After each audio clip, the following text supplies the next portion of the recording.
Dalam rangka menyambut bulan suci Ramadan, Bithumas Polda Jawa Timur menggelar Safari Ramadan. Kali ini Cak Yuda bersama tim Bithumas Polda Jawa Timur berkesempatan khusus mengunjungi ke makam Sunan Derajat di Kecamatan Paciran, Kabupaten Lamongan. Dan berikut ini liputannya.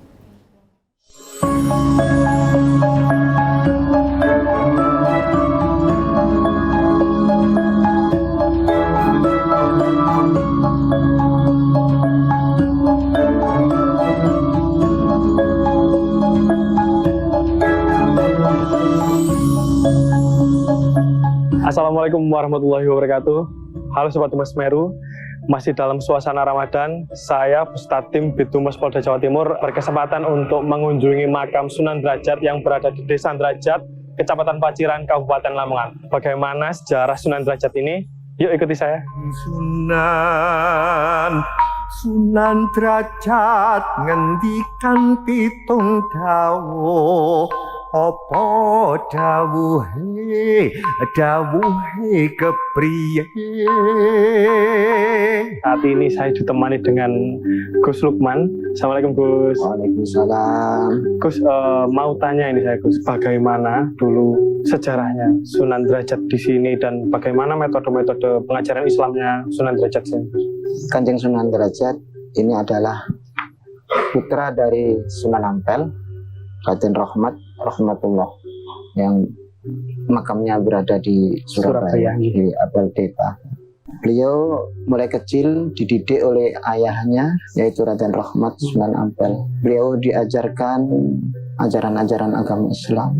Setelah dewasa, dianggap sudah cukup ilmunya oleh ayahandanya, akhirnya disuruh untuk menyebarkan agama Islam di pesisir pantai Pulau Jawa.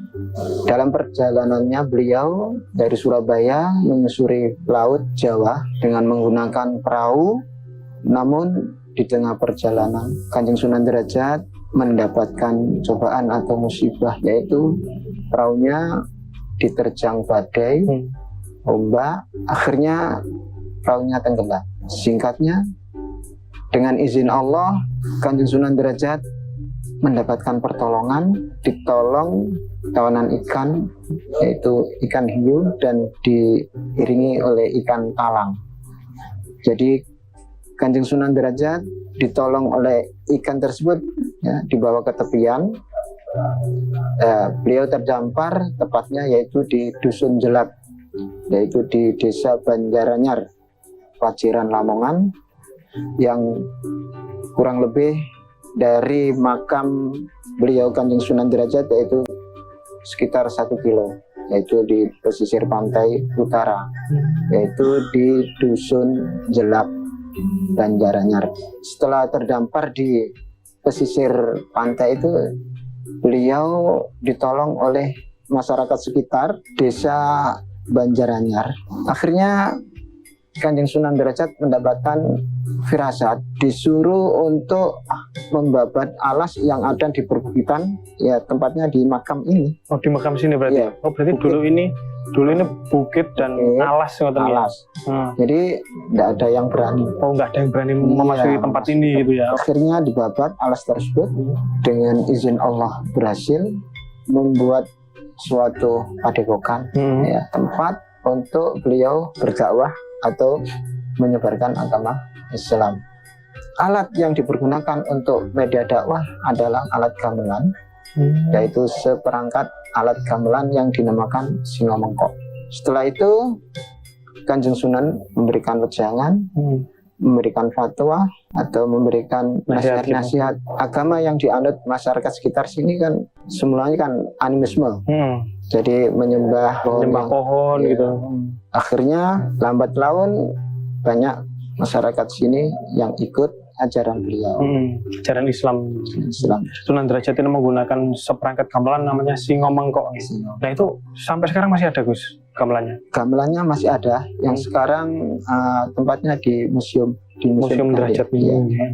Weweh ono tekan wong kalunyon, weweh ono pangan Pangan wong kaluwen wewe hono sandang wong kahutan wewe payung wong Nah, ini di belakang itu kan di makam dari Raden Kosim, Sunan Derajat atau Sunan Mayang Madu. Nah, Sunan Mayang Madu ini kan saya awam nih Gus. Saya kan taunya hanya Sunan Derajat gitu ya.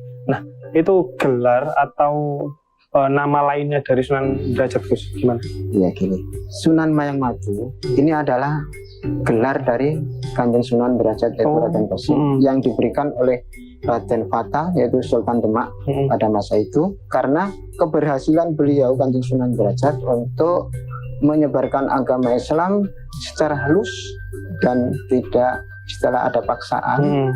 Dan beliau Kanjeng Sunan Derajat akhirnya diberikan tanah 62 hektar. Tanah Derajat ini berarti dikasih dari Raden Fatah itu ya. Nah, wenehono tekan marang wong kang buta. Nah, itu ajaran dari Sunan Derajat atau pepatah atau seperti apa, Gus? Jadi wenehono tekan marang wong kang buta, berilah tongkat pada orang yang buta. Ya. Jadi kita kalau mempunyai ilmu kita amalkan, kita ajarkan. Terus wenono pangan marang wong kang keluwen. Kalau kita mempunyai rezeki lebih, harus kita salurkan kepada orang yang lebih membutuhkan. Wenono payung marang wong kang kaudanan. Ini sebagai seorang pimpinan, seorang pemimpin harus bisa mengayomi bawahannya. Ya. Keempat, wenono sandang marang wong kang kaudan, yaitu tentang asusila tersebut, yaitu kita harus memberikan contoh yang baik sebagai contoh masyarakat gitu ya. Nah Gus, terakhir nih Gus, di dalam makam sini ada siapa saja Gus? Makamnya Kanjeng Sunan Derajat beserta istrinya yang diberi nama Retno Ayu Condro Sekar. Terus di depannya lagi ada makam-makam anak-anaknya yaitu Raden Arif, Raden Siddiq, dan Raden Iskak. Jadi yang pertama itu Raden Arif yang diberikan julukan yaitu Panembahan Agung.